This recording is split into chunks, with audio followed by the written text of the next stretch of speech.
Menertawakan dunia persilatan. Xiao Jianghu. Audiobook, novel silat. Cerita, Jin Yong. Jilid 34. Lin Zenan dan istrinya sangat gembira mendengar cerita Ling Huchong. Ia pun berkata dengan napas tersengal-sengal, semoga Pingxi bisa segera datang. Kalau tidak, kami mungkin sudah. Dari suaranya yang sangat payah itu, sepertinya ajal Lin Zenan sudah semakin dekat. Ling Huchong ingin sekali membantu menyalurkan tenaga dalam untuk mengobati lukanya, namun saat itu ia sendiri juga belum sembuh benar. Maka, yang bisa ia lakukan hanya berkata, Paman Lin hendaknya jangan bicara lagi. Sebentar lagi guru mungkin melewati tempat ini. Beliau pasti bisa menyembuhkan luka kalian berdua. Lin Zenan tersenyum getir. Sejenak ia memejamkan mata kemudian berkata lagi dengan suara lirih, keponakan Ling Hu, aku sudah tidak tahan lagi. Aku sangat gembira. Pingxi bisa menjadi murid. Huashan, kumohon kau sudi menjaganya. Paman Lin tidak perlu khawatir, sahut Ling Huchong. Tentu saja adik Pingxi tidak hanya kuanggap sebagai adik seperguruan, tetapi juga akan kuperlakukan seperti adik kandung sendiri. Apalagi Paman Lin sudah berpesan seperti itu, tentu aku akan lebih melindunginya lagi. Budi baik keponakan Ling Hu tidak akan pernah kami lupakan, ujar Nyonya Lin ikut bicara. Kami akan selalu mengingatnya, meskipun berada di alam baka sana. Aku mohon Paman dan Bibi beristirahat saja. Jangan bicara lagi, ujar Ling Huchong. Namun Lin Zenan tidak menghiraukan larangan Ling Huchong. Ia tetap saja berbicara meskipun dengan napas tersengal-sengal. Tolong sampaikan pesan terakhir kami kepada Pingxi. Katakan kepadanya bahwa di dalam rumah lama keluarga Lin di Gang Matahari di kota Fuchou terdapat benda pusaka warisan leluhur. Seharusnya dia menjaga benda itu dengan baik. Tapi menurut pesan leluhur, setiap anggota keluarga Lin jangan sampai membuka dan memeriksa benda itu karena bisa mendatangkan malapetaka besar. Baiklah, pesan Paman Lin akan kusampaikan kepada adik Pingxi, sahut Ling Huchong. Terima kasih. Belum sempat kata-katanya selesai, napas Lin Zenan sudah lebih dulu berhenti. Ketua Biro Ekspedisi Fui itu telah meninggal dunia. Rupanya selama beberapa hari ini Lin Zenan telah merasakan berbagai macam siksaan yang dilakukan Yu Changhai. Demi untuk menyampaikan wasiat leluhur tersebut kepada Lin Pingxi, ia berusaha keras melawan kematian. Kini begitu mendengar nasib putranya ternyata dalam keadaan aman, ia merasa sangat lega. Dengan mengerahkan sisa-sisa tenaga ia menyampaikan wasiat tersebut kepada Ling Huchong, dan setelah itu ia pun merasa tenang meninggalkan dunia fana. Terdengar Nyonya Lin berkata, pendekar muda Ling Hu, tolong kau sampaikan kepada Pingxi supaya tidak melupakan sakit hati ayah ibunya. Usai berkata demikian ia lantas membenturkan kepalanya pada tiang batu tempat tangannya tadi diikat. Wanita itu pun meninggal pula dengan kepala remuk, menyusul sang suami. Jurus pedang Ning tanpa tanding. Ling Huchong menghela napas menyaksikan kematian pasangan suami istri Lin tersebut. Dalam hati ia berpikir, Yu Changhai dan Muga Ofeng memaksa Paman dan Bibi Lin membocorkan di mana kitab pedang penakluk iblis disimpan. Meskipun dianiaya sampai setengah mati, mereka berdua pantang menyerah. Sekarang pun ketika ajal di depan mata, Paman Lin masih juga berusaha merahasiakannya kepadaku. Dia takut aku menggelapkan benda pusaka tersebut sehingga menjelaskan bahwa benda itu bisa mendatangkan malapetaka besar. Kau pikir Ling Huchong ini manusia macam apa? Padahal, mempelajari semua ilmu silat perguruan Huashan saja aku belum tuntas. Lalu, untuk apa aku harus bersusah payah mengincar ilmu silat orang lain? Kekhawatiran kalian sungguh sia-sia. Ling Huchong kemudian duduk di lantai bersandar pada dinding untuk mengistirahatkan kakinya sambil memejamkan mata. Tiba-tiba dari arah pintu terdengar suara Yu Bukun berkata, Pendeta Yu, apakah kau masuk ke dalam kuil ini? Seketika Ling Huchong pun berteriak, Guru! Yu Bukun menjawab, Chong apa kau berada di dalam? Benar, saya di sini, jawab Ling Huchong sambil perlahan-lahan berdiri dengan bersandar pada tiang. Yu Bukun segera masuk ke dalam kuil. Saat itu fajar sudah mulai menyingsing sehingga ia dapat melihat jasad suami istri Lin Zenan dengan mudah. Apakah mereka ini ketua Lin dan istrinya? Tanya Yu Bukun kemudian. Benar, jawab Ling Huchong. Ia lantas menceritakan semua yang ia ketahui, mulai dari pemaksaan yang dilakukan Muga Ofeng, bagaimana ia menakut-nakuti dan mengusir Muga Ofeng pergi, bagaimana kematian Lin Shenan dan istrinya, serta bagaimana isi wasiat terakhir Ketua Biro Pengawalan Fui tersebut. Apa? Mereka sudah mati, sahut Yu Bukun ketika melihat pasangan tersebut ternyata telah menjadi mayat dengan keadaan masih terikat di tiang kuil. Sejenak Yu Bukun termenung, baru kemudian ia berkata, dosa Yu Changhai semakin bertambah banyak, tapi ia tidak memperoleh apa-apa. Apakah pendeta Kerdil itu memohon belas kasihan kepada guru? Tanya Ling Huchong dengan perasaan ingin tahu. Pendeta Yu memiliki sepasang kaki yang sangat gesit. Aku sudah berusaha keras mengejarnya namun jarak kami semakin jauh dan jauh saja, ujar Yu Bukun. Sejenak ia menghela napas kemudian melanjutkan, ilmu meringankan tubuh perguruan Qingcheng memang lebih bagus daripada perguruan Huashan kita. Benar, guru, jawab Ling Huchong sambil tertawa. Apalagi jurus belibis mendarat tampak pantat mereka paling hebat di dunia persilatan. Yu Bukun memasang wajah bengis dan membentak, Chong Er, jaga mulutmu. Lidahmu memang tajam dan suka bicara tanpa dipikir lebih dulu. Mana bisa kau menjadi teladan bagi adik-adikmu? Li Huchong langsung berhenti tertawa, kemudian berpaling sambil menjulurkan lidah dan menjawab, baik, guru. Ia memang dipungut Yu Bukun sejak kecil sehingga gurunya itu sudah seperti ayah sendiri baginya. Namun demikian, meskipun sangat menghormati sang guru, ia tetap suka bergurau di hadapan ketua perguruan Huashan tersebut. Apakah guru melihatku menjulurkan lidah? Ujar Ling Huchong kemudian. Yu Bukun menjawab, meskipun kau berpaling, tapi aku melihat urat di bawah telingamu sedikit tegang. Sudah pasti kau menjulurkan lidahmu untuk meledek diriku. Kau ini memang suka usil dan membuat onar. Kali ini tentu kau sudah kenyang menderita. Bagaimana dengan lukamu? Sudah jauh lebih baik, jawab Ling Huchong. Semakin banyak menderita di masa kini, maka akan semakin pintar di masa depan. Yu Bukun mendengus dan berkata, apa kau merasa tidak cukup pintar saat ini? Usai berkata demikian ia lantas mengeluarkan kembang api dan berjalan keluar kuil. Sesampainya di halaman, kembang api itu segera dinyalakan dan dilemparkannya ke atas. Kembang api tersebut melesat ke angkasa dan meletus menjadi seberkas cahaya terang berbentuk pedang berwarna putih keperakan.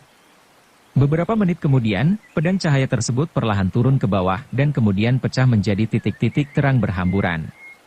Ternyata nyala kembang api tersebut merupakan tanda isyarat Yu Bukun alias si pedang budiman untuk memanggil segenap murid-murid perguruan Huashan. Tidak lama kemudian dari jauh terdengar suara langkah kaki seseorang sedang berlari menuju ke arah kuil kecil tersebut. Guru, sahut orang itu setelah sampai di pelataran. Ternyata ia adalah Gao Gaming si murid kelima. Ya, aku berada di dalam, jawab Yu Bukun yang saat itu telah masuk kembali ke dalam kuil. Gao Gaming segera masuk dan memberi hormat kepada sang guru. Begitu melihat Ling Huchong, ia langsung berseru gembira, kakak pertama, kau sudah sembuh? Kami sungguh mengkhawatirkan keadaanmu. Ling Huchong tersenyum haru.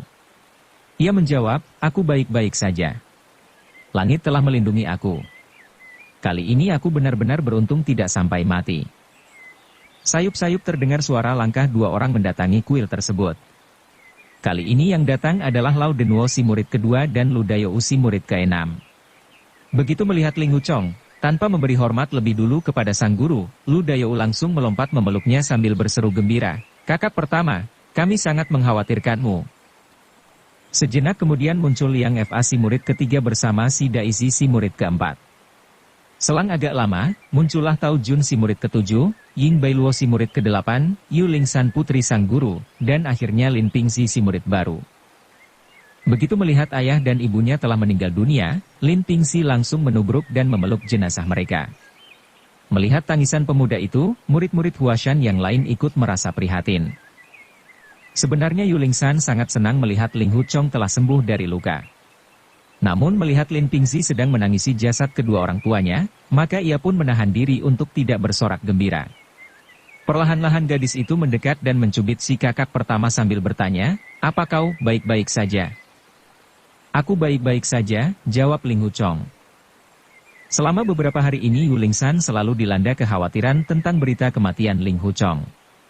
Kini, begitu melihat si kakak pertama tiba-tiba muncul dalam keadaan selamat, ia tidak dapat lagi menahan perasaannya yang sudah menyesakkan dada. Maka, tanpa pikir lagi ia pun menarik lengan baju Ling Huchong dan menangis keras-keras. Perlahan Ling Huchong menyandarkan kepala Yu Lingshan di bahunya sambil berkata lirih, "Adik kecil, mengapa kau menangis? Siapa yang telah mengganggumu?" Yu Lingshan tidak menjawab, melainkan terus saja mencucurkan air mata. Setelah perasaannya agak lega, ia pun berkata, "Kau tidak mati, kau tidak mati." "Tentu saja aku masih hidup," jawab Ling Huchong sambil menggeleng. "Aku dengar kau terkena pukulan Yu Changhai. Aku tahu ketua perguruan Qin Cheng itu menguasai tapak penghancur jantung yang bisa membunuh orang tanpa mengeluarkan darah. Aku melihat sendiri bagaimana ia membantai banyak orang. Aku sangat takut dia. Sampai di sini Yu Lingshan tidak sanggup lagi melanjutkan kata-katanya dan kembali menangis. "Aku sangat beruntung karena bisa menghindari pukulan itu," sahut Ling Huchong sambil tersenyum. "Tapi aku baru saja melihat pertarungan guru melawan Yu Changhai, serta bagaimana pendeta Kerdil itu lari terbirit-birit. Sayang sekali kau melewatkan peristiwa menarik itu." "Jangan kau ceritakan hal ini kepada orang lain," sahut Yu Bukun menukas. "Baik, Guru," jawab Ling Huchong disertai murid-murid Huashan lainnya.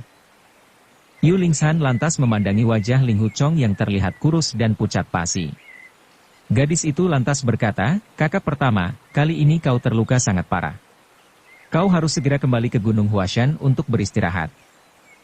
Sementara itu, Yu Bukun mendekati Lin Pingxi yang masih menangisi jasad ayah dan ibunya.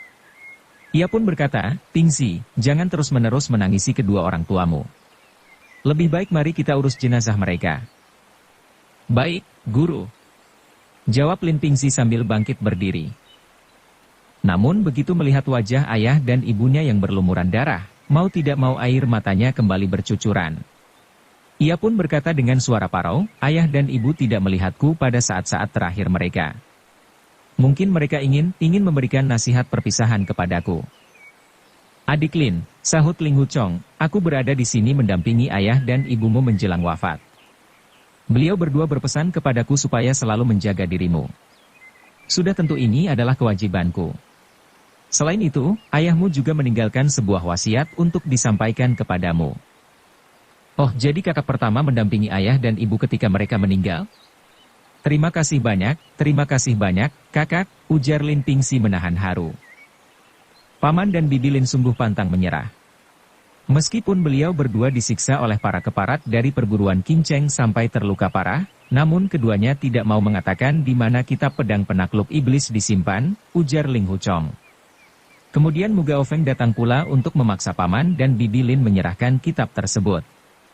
Si bungkuk itu memang seorang penjahat, sehingga tidak mengherankan kalau dia berbuat kejam seperti itu. Tapi Yu Changhai seorang ketua perguruan golongan putih. Tindakannya yang memalukan sudah tentu akan membuatnya dipandang rendah oleh seisi dunia persilatan. "Benar, kakak pertama," sahut Lin Pingxi dengan menggertakkan gigi. "Jika sakit hati ini tidak bisa kubalas, maka Lin Pingxi lebih hina daripada babi." Usai berkata demikian, pemuda itu mengepalkan tangan dan menghantam tiang batu di sebelahnya. Meskipun ilmu silatnya sangat rendah, namun karena kebenciannya sudah memuncak membuat pukulan itu sangat keras, sampai-sampai merontokkan debu dan kotoran di langit-langit kuil. Yu Lingshan menyahut, "Adik Lin, semua ini terjadi karena kau membela diriku di kedai arak waktu itu. Tentu saja kelak jika kau mendapat kesempatan membalas dendam, aku tidak akan berpeluk tangan." "Terima kasih banyak, kakak," sahut Lin Pingxi. Yu Bukun menghela napas dan berkata, "Perguruan Huashan selama ini selalu bersikap teguh pendirian. Jika orang lain tidak mengganggu, maka kita tidak akan mengganggu mereka pula. Oleh sebab itu, perguruan kita jarang terlibat perselisihan dengan pihak manapun. Namun sejak saat ini kita tidak bisa lagi hidup tenang. Mulai saat ini, perguruan Qin Cheng sekali tercebur di dunia persilatan sulit sekali bagi kita untuk menghindari perselisihan."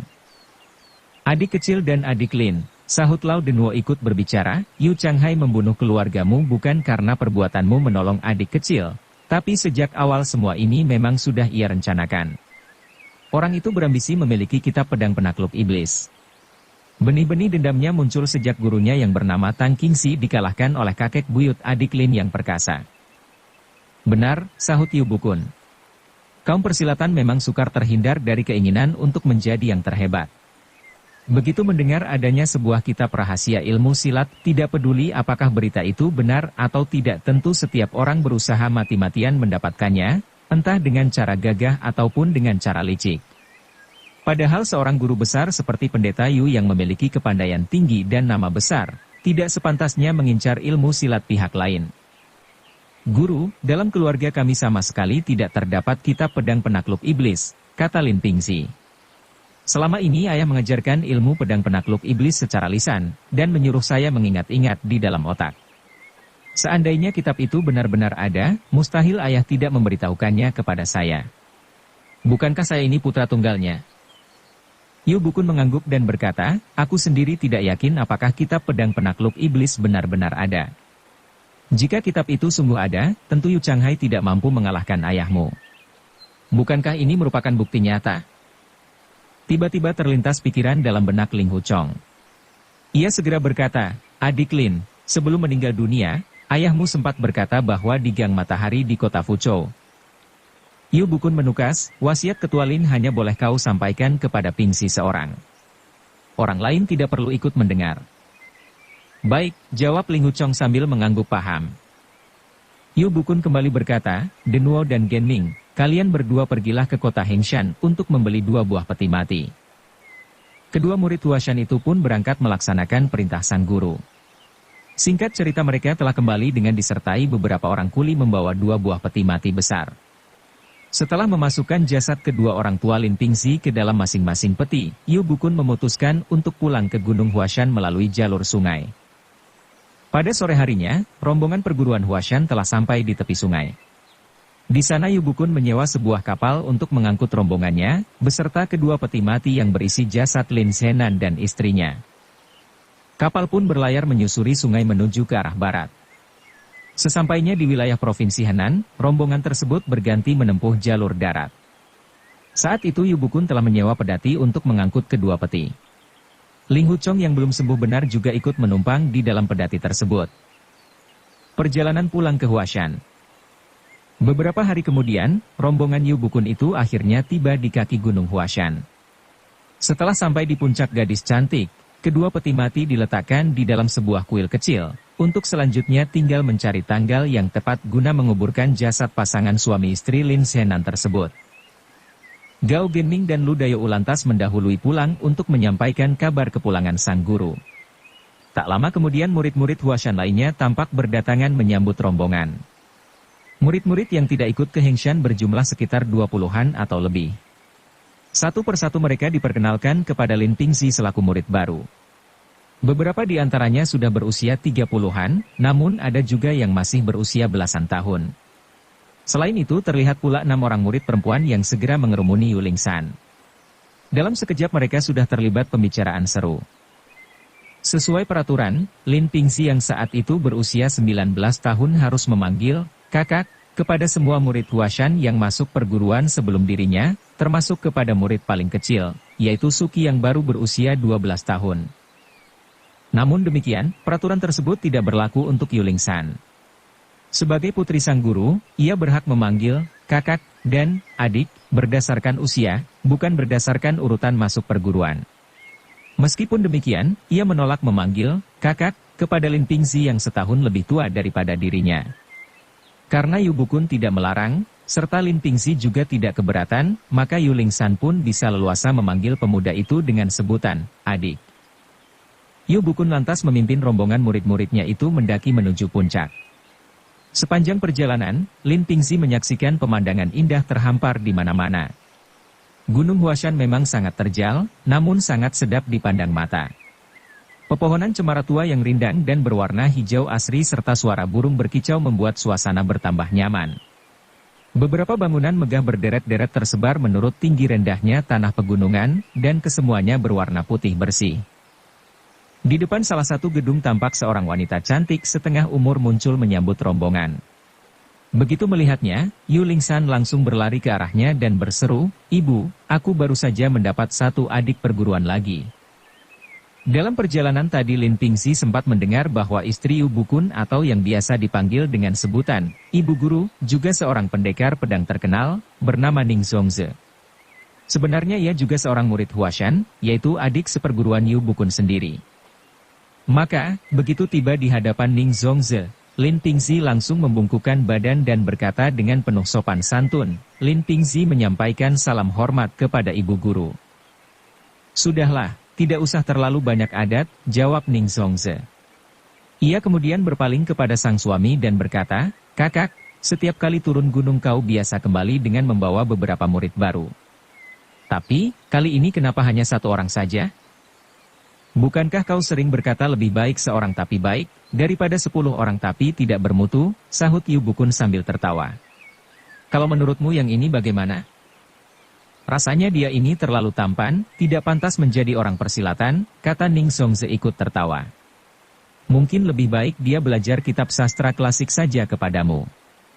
Siapa tahu kelak dia bisa lulus ujian Siucai dan menjadi seorang Suang Yuan. Bagus sekali gagasanmu, ujar Yu Bukun. Jika perguruan Huashan bisa menghasilkan seorang Suang Yuan, tentu akan menjadi legenda bagi angkatan selanjutnya. Wajah Lin Pingxi bersemu merah. Dalam hati ia berkata, Ibu Guru memandang rendah terhadapku karena badanku yang lemah dan sikapku yang lembut ini.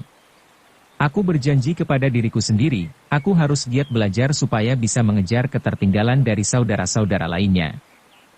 Ning Zongze kemudian melirik ke arah Ling Huchong dan menegur, Hei, kau habis berkelahi lagi, bukan? Kenapa wajahmu begitu pucat? Apa kau terluka?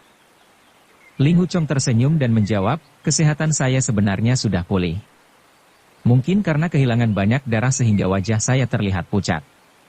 Kali ini hampir saja saya tidak bisa bertemu dengan Ibu Guru lagi untuk selamanya. Ya, memang harus begitu, ujar Ning Zongze sambil melotot. Meskipun terlihat galak namun sebenarnya ia sangat menyayangi Ling Huchong seperti anak kandung sendiri. Dengan bertarung seperti itu, tentu kau menjadi sadar bahwa di atas langit masih ada langit. Kau juga akan bertambah kuat dibanding sebelumnya. Apakah dirimu kalah dalam pertarungan secara kesatria? Ling Huchong menjawab, ilmu golok Tian Bo Buang sangat cepat dan ganas, saya merasa kesulitan untuk menangkisnya. Untuk itu saya ingin meminta petunjuk kepada Ibu Guru. Begitu mendengar bahwa yang telah melukai murid suaminya itu ternyata Tian Bo Buang si penjahat cabul, wajah Ning Zongze langsung berubah ramah. Ia pun berkata, oh, ternyata kau terluka karena bertempur melawan seorang bajingan bernama Tian Bo Buang. Bagus sekali, bagus sekali. Tadinya aku kira kau mencari gara-gara dan membuat onar lagi. Coba katakan kepadaku, seperti apa ilmu goloknya itu? Mungkin kita bisa memecahkan rahasianya sehingga kelak bisa melabrak penjahat itu sekali lagi. Selama perjalanan pulang, Ling Huchong banyak meminta petunjuk kepada gurunya mengenai bagaimana cara untuk menghadapi kecepatan golok Tian Bo Buang. Namun, Yu Bukun tidak mau menjawab dan menyuruhnya untuk bertanya kepada sang ibu guru sesampainya nanti di Gunung Huashan. Sebaliknya, Ning Zongze sendiri sangat tertarik begitu mendengar pengalaman Ling Huchong tersebut. Ia ingin lekas-lekas melihat seperti apa ilmu golok penjahat itu untuk menentukan bagaimana cara menandinginya. Yu Bukun dan para murid lantas masuk ke dalam gedung utama perguruan. Dalam waktu singkat para murid langsung terbagi menjadi 2 kelompok. Murid-murid perempuan mengerumuni Yu Lingsan untuk mendengarkan bagaimana penyamarannya sebagai gadis burik di kota Fuchou. Sementara murid-murid laki-laki yang tidak ikut ke Hengshan mengerumuni Lu Dayou untuk mendengarkan kehebatan sang kakak pertama dalam menghadapi Tian Bo Buang, serta bagaimana Luo Renjie dari perguruan Qingcheng terbunuh. Tentu saja cerita tersebut ditambahi dengan bumbu di sana-sini supaya terdengar lebih menarik. Setelah meminum secawan teh sambil duduk di sudut ruangan, Ning Zongze meminta Ling Huchong memperagakan ilmu golok Tian Bo Buang serta bagaimana dia telah menandingi jurus tersebut. Bersambung ke jilid 35. Dukung kami dengan subscribe, follow, like, komen dan share. Terima kasih.